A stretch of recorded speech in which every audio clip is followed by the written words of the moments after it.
Halo guys, kenalin aku Danis. Jadi di video kali ini aku bakal ngomongin tentang pengertian sel dan struktur sel. Nah guys, kalau kalian udah nonton sampai habis, kalian bakal paham nih mengenai apa sih itu sel. Sel itu isinya apa aja, lalu fungsinya buat apa. Nah makanya guys, kalian tonton ya sampai habis. Yuk.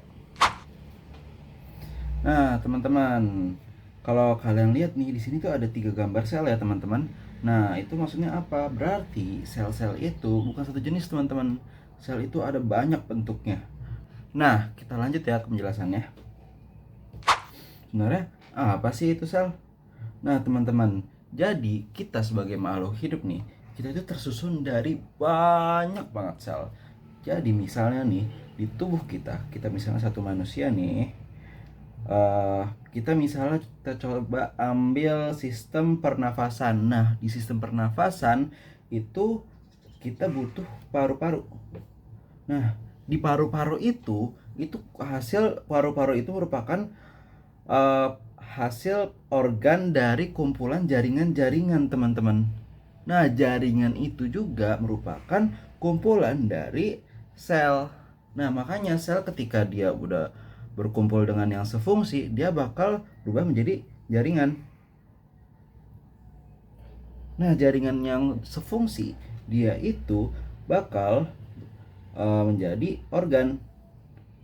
Nah, organ yang sefungsi itu bakal bekerja sama, teman-teman. Bekerja sama menjadi sistem organ. Organ. Nah, nanti sistem organ itu bakal berkumpul, berfungsi bersama menjadi orang deh, menjadi manusia, jadi makhluk hidup. Nah, gitu teman-teman. Makanya sel itu merupakan unit struktural dan fungsional terkecil dari makhluk hidup. Nah, ini teman-teman. Jadi maksudnya struktural dan fungsional itu kayak gimana sih? Struktural maksudnya itu sel itu sebagai penyusun kayak yang tadi aku jelasin. Jadi sel itu nyusun jaringan, jaringan nyusun organ, organ nyusun sistem organ, dan organ nyusun makhluk hidup. Nah, kalau fungsional itu maksudnya menjalankan fungsi, teman-teman. Jadi apa namanya ya, sel itu bakal ngejalanin fungsi apa? Bakal bersama dengan yang sefungsi untuk membuat sebuah jaringan yang sama, teman-teman. Lalu jaringan yang sefungsi bakal membentuk organ, dan organ yang sefungsi yaitu bakal membentuk sistem organ, teman-teman. Gitu, teman-teman. Nah, gimana? Udah paham belum? Oke, kita lanjut ya. Nah, ada sel itu. Nah, sel itu bukan cuma satu jenis, teman-teman. Sel itu punya 2 jenis. Nah, jenis itu adalah prokariotik dan eukariotik. Nah, bedanya apa nih, teman-teman? Prokariotik sama eukariotik. Kalau prokariotik, dia itu gak punya membran inti. Nih, kalau kita lihat nih, teman-teman, dia tuh gak ada tuh. Cuman jadi intinya itu dia mengambang aja di sitoplasma, dia tuh gak terkumpul di satu. Beda sama eukariotik. Kalau kita lihat nih, eukariotik dia punya semacam kayak kulitnya, teman-teman. Ini namanya membran inti. Sedangkan di prokariotik dia tuh nggak ada, dia bakal nyebar aja di gitu di cairan selnya. Nah, itu guys bedanya prokariotik sama eukariotik. Kalau prokariotik dia nggak punya membran inti, kalau eukariotik dia punya membran inti. Nah, prokariotik itu biasanya adanya pada bakteri, sedangkan eukariotik itu bisa kayak sel hewan, sel tumbuhan, sel jamur. Nah, sel manusia itu sel hewan ya, teman-teman. Kita sejenis sama hewan. Nah, struktur sel. Kalau kita lihat nih, sel itu mirip gak sih kayak semangkuk bakso? Jadi kalau misalnya di bakso ada mangkuknya, ada kuahnya, ada baksonya, ada mie, ada seledri, ada sayur, ada macam-macam. Nah, sama guys, sel kita juga kayak gitu. Ada, kalau misalnya ini kita ibaratin kayak mangkuknya, ini kayak baksonya, kuahnya. mie-nya, kayak cuangki, apa sih namanya, kikil, gitu teman-teman. Jadi sel itu punya ada apa namanya, ada strukturnya, ada isinya teman-teman. Jadi sel itu bukan cuman apa namanya, lingkaran bulatan gitu doang yang isinya air doang, kagak teman-teman. Jadi ada isinya. Nah, kita lanjut ke struktur sel ya teman-teman. Yuk, kita mulai dari prokariotik. Di sini aku udah sempat apa namanya, tulis. Jadi di prokariotik ini eh, kita pakai sel bakteri. Nah, struktur pertama yang pengen aku jelasin itu dinding sel. Dinding sel itu yang mana sih teman-teman? Dinding sel itu yang ini ya nih. Lihat nih, ada cell wall. Ini dinding sel yang ini. Nah, dinding sel itu fungsinya buat apa? Fungsinya buat memberikan bentuk yang tetap. Jadi biar selnya itu gak berubah-berubah teman-teman. Jadi kalau misalnya sel yang ini nih, dia bakal bentuknya ya gini aja, oval aja gitu, kapsul. Jadi dia nggak bakal berubah jadi kotak, nggak bakal jadi segitiga, nggak bakal bulat. Dia jadi kalau ada dinding sel, dia tuh selnya bakal tetap aja teman-teman, bentuknya tetap aja. Nah, lalu ada selanjutnya ada membran plasma. Membran plasma itu yang mana? Membran plasma yang ini nih, yang ini nih. Nah, membran plasma itu fungsinya itu buat pelindung sel, buat keluar masuk zat. Jadi kalau misalnya ada zat, misalnya air atau apa namanya, atau misalnya molekul, dia tuh bakal masuknya lewat membran sel teman-teman. Nah, ke organel selanjutnya yaitu sitoplasma. Nah, sitoplasma itu kalau kita ibaratin kayak kuah pada bakso tadi teman-teman. Jadi sitoplasma itu merupakan cairan yang fungsinya untuk tempat terjadinya metabolisme atau bisa disebut dengan pencernaan makanan teman-teman. Jadi nanti pencernaan makanan itu terjadi di sitoplasma teman-teman. Nah, organel selanjutnya merupakan ribosom. Nah, ribosom ini teman-teman, dia tuh fungsinya buat mensintesis protein atau bisa kita sebut sebagai menciptakan protein teman-teman. Nanti dari, jadi banyak-banyak ini nih, yang ini nih, ribosom ini, dia itu bakal menciptakan protein dari DNA, nanti jadi RNA. Habis itu nanti bakal ke ribosom, akhirnya terciptalah yang namanya protein teman-teman. Nah, buat apa namanya, organ selanjutnya yaitu DNA. Struktur selanjutnya yaitu DNA teman-teman. Nah, DNA ini dia itu fungsinya buat membawa informasi genetik. Jadi misalnya apa namanya, misalnya selnya itu warna hijau, warna putih, bentuknya oval, bentuknya kayak gimana, itu yang bawa apa namanya, yang bawa kodenya itu, yang bikin resepnya itu yaitu DNA teman-teman. Nah, dialah inti dari sebuah sel teman-teman. Nah, organ selanjutnya yaitu pili, atau yang ini nih, yang kayak duri-duri nih. Dia itu fungsinya buat apa sih teman-teman? Dia itu fungsinya buat menempel ke sel lain atau buat pertukaran kode genetik teman-teman. Jadi nih, nanti misalnya ada dua sel, dia pengen saling tukaran kode genetik, tukaran DNA, dia itu bakal DNA-nya apa namanya, berpindah melalui pili teman-teman. Nah, organ selanjutnya di prokariotik adalah flagela. Flagela itu fungsi buat apa? Fungsinya untuk pergerakan sel teman-teman. Jadi dia tuh kayak ekor, kayak sirip pada ikan. Dia itu buat bergerak ke sana kemari di dalam cairan biasanya teman-teman. Ya, kita lanjut yuk ke jenis sel selanjutnya yaitu eukariotik. Nah, kalau kita lihat nih eukariotik itu lumayan banyak ya teman-teman strukturnya. Yuk, aku jelasin dari yang pertama dulu yaitu membran sel. Nah, membran sel itu dia itu kayak mangkok di baksonya. Kalau kita lihat nih, membran sel itu yang ini teman-teman, yang ini nih. Nah, membran sel itu sama guys kayak yang prokariotik tadi. Fungsinya untuk tempat pertukaran zat, tempat pertukaran zat. Lalu untuk sebagai pelindung dari sel, jadi biar isi dari sel itu nggak keluar. Nah, lalu membran sel ini sifatnya yaitu semi permeable.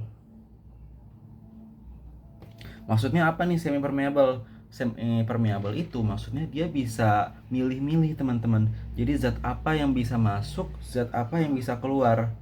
Jadi gak semua zat ya guys bisa masuk ke dalam sel. Jadi molekul-molekul yang terpilih aja oleh membran sel.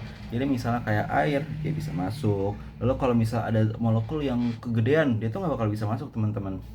Nah makanya teman-teman, membran kita ini dia itu semi permeable. Jadi nggak semua molekul dia bakal bisa masuk ke dalam tubuh kita. Nah lalu membran sel kita ini dia tuh punya sifat teman. Sifatnya itu hidrofobik dan hidrofilik. Hidrofobik itu maksudnya apa? Kalau hidrofobik di mana ya, aku tulis ya di sini deh. Kalau hidrofobik dia itu takut air. Dia tuh nggak bisa kena air. Nggak bisa kena air. Nah kalau hidrofilik dia bisa kena air. Nah, bagian yang hidrofobik sama hidrofilik itu yang mana, teman-teman? Nah, kalau kita lihat di sini, ini tuh bagian yang ini nih yang biru-biru, dia nih yang hidrofobik. Karena apa? Karena yang bagian sini ini bagian air, teman-teman. Ini adalah bagian yang air-air. Jadi yang bagian di luar dia itu hidrofilik, bagian dalam hidrofobik. Nah, lalu ini tuh ada namanya, teman-teman. Ini tuh ada namanya. Namanya adalah fosfolipid lipid bilayer. Nah, fosfonya yang mana? Fosfonya yang ini, teman-teman. Lalu lipidnya yang ini. Fosfat, lipid atau lemak bilayer. Bilayer karena dia dua, teman-teman. Dua lapis. Yang ini lapisan 1, ini lapisan 2. Nah, makanya teman-teman, ini namanya fosfolipid bilayer. Nah, lalu teman-teman, di membran sel ini ada banyak nih teman-teman. Kayak ada nih, ada yang merah-merah, ada yang hijau-hijau, ada yang kuning, ada yang bentuknya segi berapa nih? Segi 6. Nah, ini tuh juga merupakan struktur dari membran sel, teman-teman. Kalau yang merah-merah ini dia itu namanya protein channel. Protein channel itu fungsinya buat apa, teman-teman? Jadi protein channel itu fungsinya buat tempat keluar masuk dari molekul, teman-teman. Kalau misalnya air, dia tuh bisa aja langsung masuk lewat sini nih. Dia nyelip-nyelip aja lewat phospholipid bilayer. Tapi kalau molekul-molekul yang gede kayak misalnya glukosa, gula, habis itu atom Na+, K+, itu gak bisa langsung masuk, teman-teman. Dia tuh bakal masuk lewat protein channel ini, teman-teman. Jadi nanti makanya ini namanya namanya semi permeable, karena membran sel itu bisa milih mana yang bisa masuk, mana yang bisa keluar. Nah, jadi nanti molekul misalnya Na+ ini itu bakal masuk lewat sini atau bisa keluar dari dalam sel gini. Entah itu bisa bareng-bareng, entah itu bisa sendiri-sendiri. Nanti ada nama-namanya lagi, teman-teman. Nah, lalu ke struktur selanjutnya yaitu ada yang namanya glikogen. Ini glikogen, teman-teman. Glikogen itu merupakan gugus karbohidrat yang berfungsi untuk cadangan makanan. Nah, jadi kalau misalnya glikogennya itu nempelnya sama lipid, dia tuh bakal jadi namanya glikolipid. Kalau nempelnya sama protein, dia namanya glikoprotein. Nah, lalu ada karena ini karbohidrat, karena glikogen itu merupakan karbohidrat, teman-teman. Nah, selanjutnya di sini tuh lihat nih, di dalam ini tuh ada kolesterol. Kolesterol itu apa? Kolesterol itu merupakan lemak yang fungsinya untuk menjaga fluiditas dari membran sel itu, teman-teman. Nah, ini jadi emang membran sel itu merupakan ya struktur yang menarik, teman-teman. Dan sebenarnya yang lain tuh juga gak kalah menarik. Yuk kita lanjut. Selanjutnya ada sitoplasma. Sitoplasma itu yang ini, teman-teman. Nih, yang ini nih. Yang merupakan kayak kalau contoh tadi kuah pada bakso. Nah, jadi sitoplasma itu merupakan cairan yang dimana fungsinya itu buat tempat terjadi metabolisme, atau tadi itu buat pencernaan makanan. Nah, nanti pencernaan makanan itu terjadinya di sitoplasma, teman-teman. Nah, jadi sitoplasma ini sebenarnya bukan cairan doang. Jadi sitoplasma itu juga punya struktur, teman-teman. Strukturnya itu merupakan sitosol. Dia itu bagian yang airnya ini nama airnya itu namanya sitosol, lalu sitoskeleton, tapi di sini nggak ada gambarnya ya teman-teman. Jadi di dalam sel kita ini ada yang namanya sitoskeleton teman-teman. Dia itu buat, jadi itu kayak ada tulang-tulang gitu yang buat menjaga apa namanya sel kita biar tetap punya bentuk teman-teman. Walaupun kalau ini sel ini nggak punya dinding sel, dia tuh punya sitoskeleton sehingga dia bisa tetap berbentuk, dia nggak pecah, dia nggak yang gini tiba-tiba gini nggak jelas kak gitu. Jadi dia tetap punya bentuk teman-teman. Itu fungsi dari sitoskeleton. Lalu ada organel sel teman-teman. Nih organel-organel lainnya.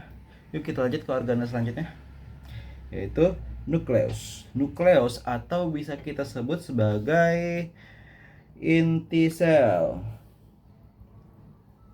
Nah, nukleus ini dia itu juga punya struktur teman-teman. Kalau eukariotik kayak yang tadi aku bilang, dia itu punya membran inti. Ini nih yang kayak kulitnya ini nih teman-teman. Nah, membran inti itu untuk menjaga biar nukleus, biar intinya itu nggak kemana-mana. Nah, lalu di sini kan ada banyak ya. Aku bakal jelasin kayak 3 aja strukturnya karena ya kayak di SMA nggak bakal terlalu banyak yang diituin sih setahu aku. Lalu jadi nukleus ini terdiri dari membran inti, membrannya ini membran inti, lalu ada nukleolus, ini nih nukleolus, dia itu informasi genetiknya ada di sini teman-teman. Ini padatan informasi genetik DNA teman-teman ada di dalam sini. Lalu ada nukleoplasma. Jadi di dalam apa namanya? Di dalam membran inti itu masih ada cairan lagi teman-teman, namanya nukleoplasma. Nah, nukleoplasma ini ya kayak tadi jadi kayak misalnya kalau misalnya di mangkok bakso ada kuah, nanti di dalam bakso masih ada kuah lagi teman-teman, masih ada sambal misalnya. Nah, fungsinya dari nukleolus ini buat apa sih teman-teman? Nah, fungsinya itu buat mengatur pembelahan sel, mengendalikan kegiatan sel, membawa informasi genetik, biasa bisa berbagi DNA, RNA gitu teman-teman. Nah, di sini tuh ada apa nih? Ada endoplasma reticulum. Nah, ini merupakan organel selanjutnya teman-teman. Yuk kita lanjut. Organel selanjutnya adalah reticulum endoplasma. Nah, reticulum endoplasma ini terbagi menjadi 2 teman-teman, yaitu reticulum endoplasma halus dan reticulum endoplasma kasar. Nah, bedanya apa teman-teman? Kalau reticulum endoplasma kasar, dia itu punya ada ribosom-ribosomnya nih teman-teman. Sedangkan kalau reticulum endoplasma halus, RE halus, dia itu nggak ada teman-teman. Dia tuh benar-benar halus aja gitu, nggak ada nempel-nempel ribosom. Nah, fungsinya dari RE kasar sama RE halus itu juga beda teman-teman. Kalau RE halus, dia itu buat kayak sintesis lemak, metabolisme karbohidrat, penyimpanan kalsium, detoksifikasi racun, gitu-gitu. Lalu kalau RE kasar, karena dia bareng ribosom nih teman-teman, dia itu fungsinya untuk mensintesis protein atau menciptakan, membuat protein gitu teman-teman. Dia itu bakal kerja bareng sama ribosom. Nah, emang reticulum endoplasma ini dia itu letaknya deket banget sama nukleus. Nih lihatnya ada, bahkan ada nyambung teman-teman. Yuk kita ke organel selanjutnya, yaitu ribosom. Jadi ini kayak yang aku mention tadi di reticulum di RE kasar, dia itu fungsinya untuk menciptakan protein teman-teman, untuk sintesis protein. Jadi ribosom ini terdiri dari subunit besar dan subunit kecil, dan itu punya fungsi masing-masing teman-teman.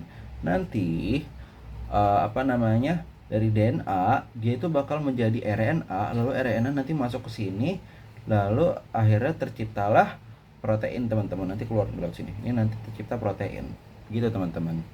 Yuk kita ke apa namanya, organ selanjutnya, yaitu badan Golgi. Nah, di badan Golgi ini dia itu fungsinya buat menjalankan sistem sekresi, atau bisa kita jadi itu sistem sekresi.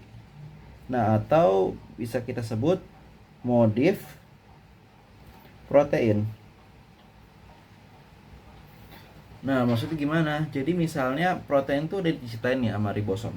Habis itu nanti protein itu bakal masuk ke badan Golgi, diolah-olah, misalnya bentuk awalnya begini. Nanti waktu keluar bentuknya itu bisa jadi kotak atau kayak gimana, dia itu maksudnya modifikasi itu buat kayak dibentuk untuk fungsinya masing-masing. Jadi misalnya awalnya proteinnya kayak gini, lalu bakal dibentuk buat jadi enzim, jadi misalnya kayak buat buat membran plasma. Pokoknya nanti sama badan Golgi itu kayak diubah-ubah, dimodifikasi untuk fungsi-fungsinya masing-masing, teman-teman. Nah, lalu badan Golgi ini juga buat mencipta tempat sintesis dari polisakarida, teman-teman, atau gula kompleks. Maaf. Nah, itu dibentuknya di badan Golgi, teman-teman. Lalu kita ke organel selanjutnya, yaitu mitokondria. Nah, mitokondria ini, teman-teman, ini salah satu organel favorit aku. Jadi FYI aja ya, teman-teman. Nah, di mitokondria ini, kalau kalian lihat di situ ada DNA, teman-teman. Jadi kalau misalnya ada pertanyaan organel yang mempunyai DNA selain nukleus, yaitu mitokondria, teman-teman. Nah, mitokondria ini merupakan powerhouse powerhouse of cell. Jadi dia yang menciptakan energi berupa ATP, teman-teman. Nanti gula dari tubuh kita, kan kita makan nasi itu mengandung gula. Nanti gulanya itu dicerna di sitoplasma, lalu nanti molekulnya bakal masuk ke mitokondria. Akhirnya nanti dengan nanti bakal diciptain energi berupa ATP. Nanti ATP itu bisa dipakai buat pertukaran zat pertukaran zat di kayak misalnya di di membran plasma. Lalu buat mencerna itu nanti di sitoplasma itu juga menggunakan ATP, teman-teman, menggunakan energi. Jadi nanti mitokondria ini dia penting banget karena dia yang menciptakan energi buat kinerja dari sel kita, teman-teman. Nah, kayaknya penjelasan kali ini bakal sampai sini aja, teman-teman. Gimana, udah paham belum? Kalau misal belum paham, kalian tanya aja di komen. Kalau misalnya ada penjelasan aku yang salah juga kasih tahu aja di komen, bakal aku perbaikin nanti. Oke, makasih teman-teman udah nonton sampai sini. Assalamualaikum warahmatullahi wabarakatuh.